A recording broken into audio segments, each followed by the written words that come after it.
159 of them asked if I can get up and speak. And they, after a couple of dozen, they said, okay, we're done. And they left. Well, yesterday we reported on the Democrats in that area. They put out a tweet and it said, jump on our bus. We have 3 different bus stops. You can pay a little fee, and we will pick you up to take you to this meeting. So not everyone from there is from Loudoun County. There might have been some Fairfax County people, which is the county next door.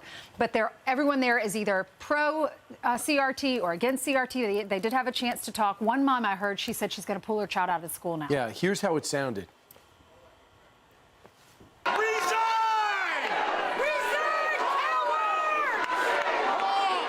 The Western culture and values that brought forth Christianity in the founding documents are being called evil and racist. I'm reminded of the tyranny of communist China, where your money is legally stolen and then used in government schools, not public schools. These are not public schools, these are government schools, like here, to indoctrinate children against their parents. My child is not oppressed, and don't assume that.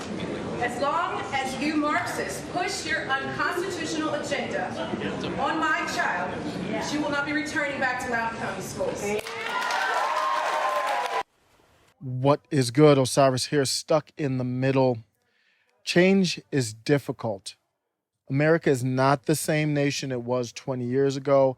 Our new version of America is do what you're told. But now is the time to do what you're told.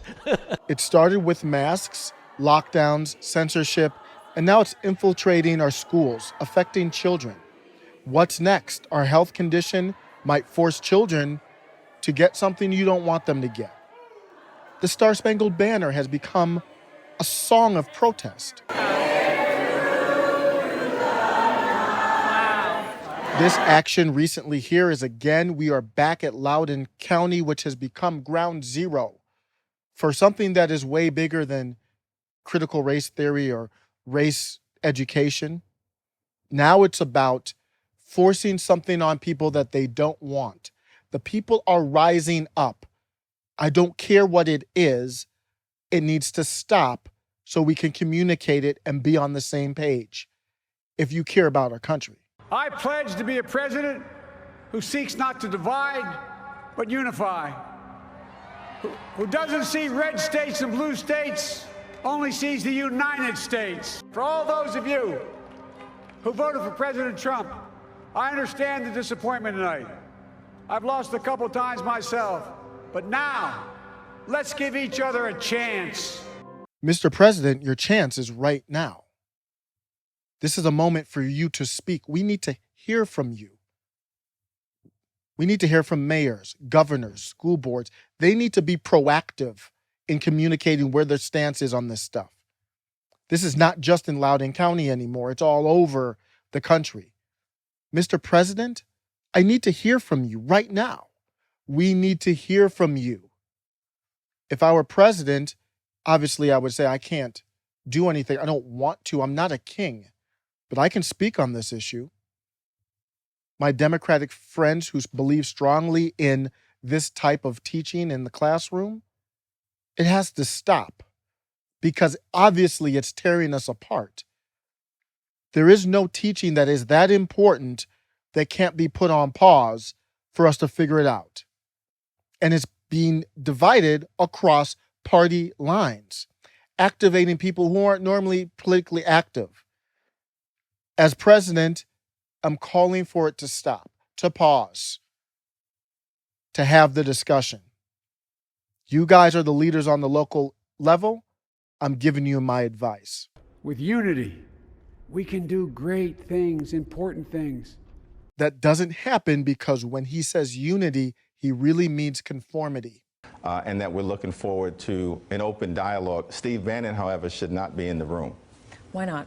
Well, listen, he's a stone-cold racist and a white supremacist sympathizer. It'd be hard for me to participate. When they call Steve Bannon racist, they really mean he's a threat to the establishment. Tech, if you turn the entire education system over to STEM in grade school, right, you need to be able to have African-American and Latino and Hispanic people get into the engineering schools and get jobs in Silicon Valley and get jobs in the fourth industrial revolution, manufacturing jobs. This whole thing, we're going to be a service economy. is a joke. Does that sound racist? We are not stupid. Just because you call somebody racist doesn't mean they are. This isn't a project about trying to teach children that our country is evil, but it is a project trying to teach children the truth about what our country was based upon. And it's only in really confronting that truth. When they say we're just teaching slavery, what they really mean is we are indoctrinating your children to come to a certain conclusion that makes them easier to control. Iowa's public schools teach that MAGA is a type of covert white supremacy. A white supremacist president who incited a white supremacist insurrection. White supremacy starting with impeaching the white supremacist. When they say white supremacy, they mean anyone who is not an establishment zombie. When they say H.R. 1 was a bill for the people. In a few hours, I will be walking down this hallway to cast the vote for the People Act. They really mean it's a bill for us, the politicians. Bernie, Senator Sanders, where in H.R. 1 does it help promote a third party? You know what? By the way, you're an independent. I thought you might care about that. I used to teach high school. I've studied schools. I know people in school. You know, I want to know where these schools are, where people are teaching all this critical race theory. This feels like a solution in search of a problem. When they say critical race theory is not taught in the schools, what they really mean is we don't want to defend what's taught in the schools because we can't.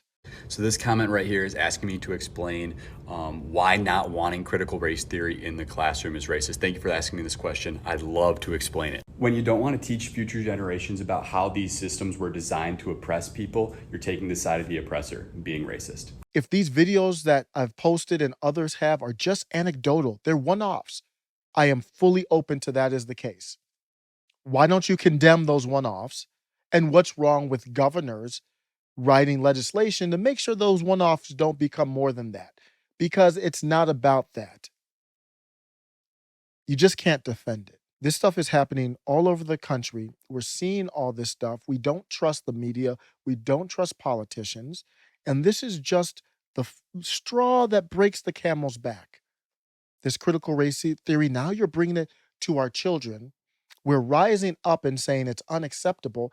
And you still haven't come up and said, we'll put it on pause because obviously tempers are high. Lower the temperature. We want to make sure this is something we're all bought in on. You still haven't said that because it's not about that. It's about doing as you're told. But now is the time to do what you're told. Steve Bannon talked about it. The solution is coming together as the populist left and right. Do not let religion, don't let religion, race, or anything else divide us. We don't have to agree on single voter issues. We don't even have to agree on police. I'm going to leave out with Ralph Nader, another person I highly respect, who always talks. He has this book, Unstoppable. That's a great book. I highly recommend it. And he talks about it just like Steve Bannon. There's many people who have done this, going back to civil rights and before, who talk about bringing together the populist left and right. That's what we need. Take care. Now he's out with a new book. It is called Unstoppable, the emerging left-right alliance to dismantle the corporate state. It highlights the common concern shared by a wide swath of the American public, regardless of political orientation. These concerns include resisting mass surveillance, opposing nebulous free trade agreements, and punishing criminal behavior on Wall Street.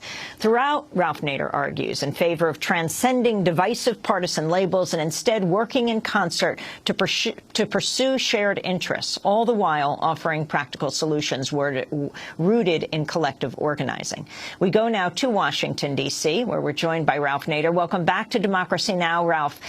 So talk about what gives you hope when the headlines are blaring out around the country that there is a complete logjam in Washington between the Democrats and the Republicans. You say the alliance between different the whole political spectrum is actually coming together.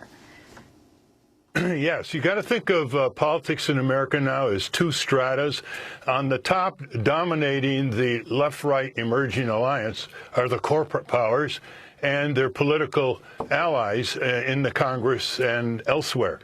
And what we're seeing here is a corporate strategy of long-standing that fears a combination of left-right convergence on issues that would challenge corporate power. So they really like the idea of left-right fighting each other over the social issues. They really work to divide and rule these left-right public opinion and representatives. And so far, they have been dominant, the corporatists. But they're beginning to lose. And we have enough historical evidence to show that the tide is running against them. For example, on the minimum wage,